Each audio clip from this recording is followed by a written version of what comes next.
কাজ কাম কিছু করবে না, সারাদিন মন গেলে পড়ে দেখবে, আর কিছু বলতে গেলে দড়ি মারবে। আমি তোর ভাত খাবো না, আমার দুই ছেলে গেলে যেদিকে দুচোখ যায় সেদিকে চলে যাবো। তুই এক্ষুনি চলে যা, আমিও তোকে ভাত দেবো না। মেয়েটার 4 দিন থেকে জ্বর এসে পড়ে আছে, একটা ওষুধ কিনতে আর ক্ষমতা নয়। এই দোকান চালিয়ে যে এত টাকা ইনকাম করবো সেটা লিখে মদ গিলবে। তোর মেয়ে তুই দেখ গা, আমি ওইসব দেখতে যাবো না। দেখবো না তো দিদির বাবু থেকে বলে চলো। ওটাই তো ভুল করেছি, যেদিন তো বিয়ে করেছি সেদিন থেকে একটু সুখ পাইনি। তোমার কপাল ভালো যে আমাকে বিয়ে করেছিল, অন্য কোনো মেয়ে হলে তোমার মুখে চাটা মেরে চলে যেত। তুইও তো না, তুই যদি নিজে থেকে না যাস তোকে আমি তালাক দেব। 1 তালাক, 2 তালাক। ভাবিকে যদি আর একটা কথা বলো তোমার গলা টিপে শেষ করে দেবো। লাজ্জা তো ছাড়। এ কি, আমাকে একটা মেয়ে ধরে মারল আর তোমরা দাঁড়িয়ে দাঁড়িয়ে দেখছো? ওরা দেখছে, যখন তুমি ভাবিকে মেরেছো তখন ওরা দেখেছে। আমি তোমাকে মারছি, তোমাকেও দেখছি। কাজে হচ্ছে পরের বাড়ি ঝামেলা দেখে আনন্দ পাওয়া। ভাই ভিডিও করছো, পরের বাড়ি ঝামেলা ফেসবুকে পোস্ট করে অনেক ভিউ পাবে না? ছি, ধিক্কার জানাই তোমাদের। এই ভিডিওটা না করে যদি ঝামেলাটা মেটাতে, তাও একটা সমাজসেবামূলক কাজ করতে। যাও, তোমাদের রদ দেখা হয়েছে, এবার নিজের নিজের বাড়ি যাও। যাও। কেঁদো না ভাবি, যে পুরুষ তার বউ বাচ্চার খেয়াল রাখে না, নারীদের সম্মান করতে জানে না, তাকে তুমিও সম্মান করবে না। সামনে যা পাবে তাই দিয়ে মারবে। এরপর যদি শুনেছি তুমি ভাবির গায়ে হাত তুলেছো, তোমার হাত দুটো আমি কেটে নেব।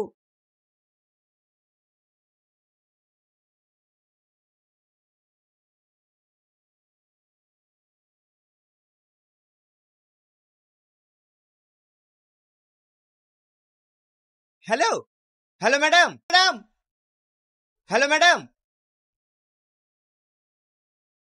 কি ব্যাগ রাস্তায় পড়ে গেছে মানে? আপনি কি জানেন ওই ব্যাগে কতটা জরুরি কাগজ ছিল? সরি স্যার, আমি বুঝতে পারিনি কোথায় পড়েছে। হট রাবিশ, আমি আপনার কোনো কথা শুনতে চাই না। আপনি যদি এমার্জেন্সি ব্যাগটা খুঁজে না পান তাহলে আপনাকে আমি কাজ থেকে বার করে দেবো। এমন বলবেন না স্যার, আমি যা করে হোক ব্যাগটা খুঁজে বের করব। এক্সকিউজ মি, আপনার সাথে একটু কথা ছিল। কে আপনি? আপনার সঙ্গে আমার কোনো কথা নেই, যান এখান থেকে। 1 মিনিট ম্যাডাম। বললাম না যান। এই ব্যাগটা আপনার রাস্তায় পড়ে গিয়েছিল, এখানকার ঠিকানা আছে বলে নিয়ে আসলাম। ছেলেটার সাথে এমন ব্যবহার করা তোমার ঠিক হলো? যে তোমাকে বিপদ থেকে বাঁচালো তার সাথে তুমি এমন ব্যবহার করলে? ছেলেটি সত্যিই ভালো, আজকাল এমন মানুষ খুব কম দেখা যায়।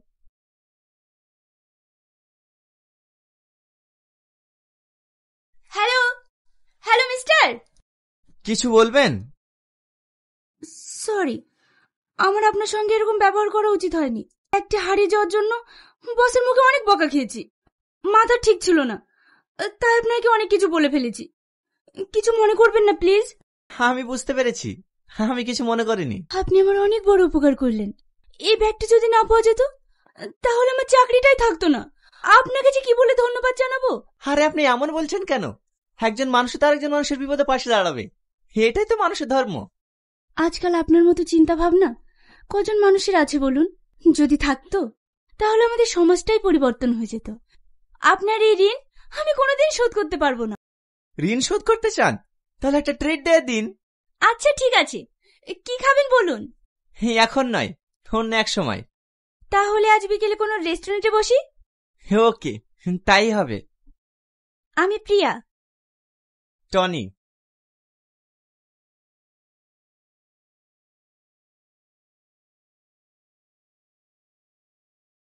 কি করছো শাশুমা? এই তো কাজ করছি। আমার ছেলের সাথে বিয়ে নাই হতে আমাকে শাশুমা বলে ডাকতে তো লজ্জা করে না? লজ্জা করে কি করবো শাশুমা? সে ছোট্টবেলা থেকে কথা দিয়ে রেখেছো আমাকে নাকি এবারের বউ বানাবে, এখনো পর্যন্ত তো নিয়ে আসলে না। তোমার বৌমা তো এই বাড়িতে আসার জন্য ছটফট করছে। তোমার ছেলে কোথায়? দেখগা ঘরে আছে। জানি না তুমি কে, তবে এক পলকের একটু দেখায় তুমি আমার মনটা চুরি করে নিয়েছো। কি যেন করেছো আমায়, অনেক মিস করছি তোমায়, অনেক। কি ব্যাপার একা একা হাসছিস? তোকে আবার ভূতে ধরলে নাকি? তুই এখানে, তোকে আমার ঘরে আসতে নিষেধ করিনি। তুই সবসময় আমায় এমন করিস কেন বলতো? তুই ভালো করেই জানিস আমি তোকে এক মুহূর্ত না দেখলে থাকতে পারি না, আর আমি তোকে কতটা ভালোবাসি। আমি তোকে ভালোবাসি না কতবার বলবো? দেখ টনি, তুই আমার বেঁচে থাকার একমাত্র সম্বল। তুই এমন কিছু করিস না যাতে আমার বেঁচে থাকার ইচ্ছাটাই হারিয়ে যায়। তুই খালি খালি মিথ্যা স্বপ্ন দেখা বন্ধ কর। আমি তোকে কখনো বিয়ে করবো না। তুই হয়তো ভুলে যাচ্ছিস, আমাদের সেই ছোটবেলা থেকে বিয়ে ঠিক হয়ে আছে। ও ছোটবেলায় কি কথা আছে সেটা আমি মানি না। তুই আমার বন্ধু ঠিক আছিস, কিন্তু আমি তোকে কোনোদিনও বিয়ে করতে পারবো না। তাছাড়া আমি একটা মেয়েকে পছন্দ করি, মনে মনে তাকে ভালোবেসে ফেলেছি। কি? সে বুঝি আমার থেকেও দেখতে ভালো? হ্যাঁ। ও ঠিক আছে, আমি আসছি।